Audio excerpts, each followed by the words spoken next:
Hello Bihar, नमस्ते। 44,000 post, domicile नीति लागू और बीपीएससी 4.0, इसकी एक खबर आई है जो कि देखिए, टीआरई 4.0 में 44,000 पदों पर भर्ती का रोस्टर विभाग को सम्मिलित किया गया है। अभी आपका जो है कैलेंडर जारी हो ही गया है बीपीएससी बिहार के लिए, लेकिन उसमें बीपीएससी 4.0 की कोई बात नहीं हुई है। तो उसके लिए अलग से नोटिफिकेशन निकालेगा बिहार विभाग और फिर वो अलग से आप लोगों को दिया जाएगा। उसमें सारी की सारी चीज़ें, सारे निर्देश लिखे रहे होंगे कि क्या क्या चीज़ इस बार लागू हो सकती है 4.0 एग्जाम देने के लिए। यहीं पे वो बात लिखी गई है, मैं आपको बता देता हूँ क्या क्या बात है इसके अंदर। तो टीआरई 4.0 के तहत 44,000 शिक्षकों की भर्ती की जाएगी, ठीक है। और इसका रोस्टर सामान्य प्रशासन विभाग को भेजा गया है। जांच के बाद वास्तविक पद बीपीएससी को भेजे जाएंगे। इसके बाद बीपीएससी वैकेंसी निकालेगा कक्षा 1 से 12 तक के लिए, जिसमें अलग अलग डिवाइडेशन है, 1 से 5, 6 से 8, 8 से 10 और 11-12, ठीक है ना।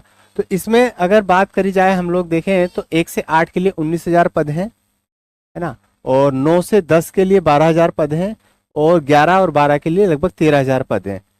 तो इस तरीके से ये आपकी पोस्ट डिवाइड होगी और अंदाजन है कि 44,000 पोस्ट इस बार देखी जाएगी बीपीएससी 4.0 में। बात करी जाए तो बिहार की महिलाओं को 35% आरक्षण मिलेगा, बिहार की महिलाओं को, ना कि महिलाओं को। तो एक चीज, ये चीज देखने को मिलेगी यहाँ पे कि डोमिसाइल नीति यहाँ पे पहली बार लागू हो रही है, ठीक है। डोमिसाइल नीति में क्या होगा कि जो बिहार के विद्यार्थी हैं केवल वही पेपर दे पाएंगे, बाहर के लोगों को अलाउ नहीं होगा। अब बिहार के विद्यार्थी होने के लिए वहाँ का मूल निवासी होना जरूरी है, तो आपको स्पेशली सर्टिफिकेट लगाना होगा।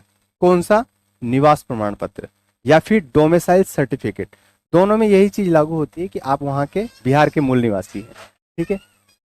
देखो यहाँ पे लिखा है टीआरई फोर में 35% महिला आरक्षण मिलेगा। इसका लाभ बिहार के मूल निवासी को मिलेगा। इस बार एक अभ्यर्थी को एक ही रिजल्ट होगा। बात यह है कि अब आप स्पेशली जिस चीज की तैयारी कर रहे हैं उसी चीज का एग्जाम देंगे।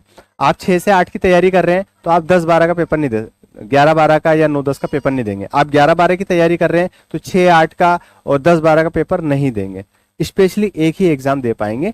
ये चीज भी यहाँ पे साफ साफ लिखी हुई है ना। पहले अलग अलग कक्षा के लिए एक ही अभ्यर्थी के कई रिजल्ट आते थे, अब ऐसा नहीं होगा।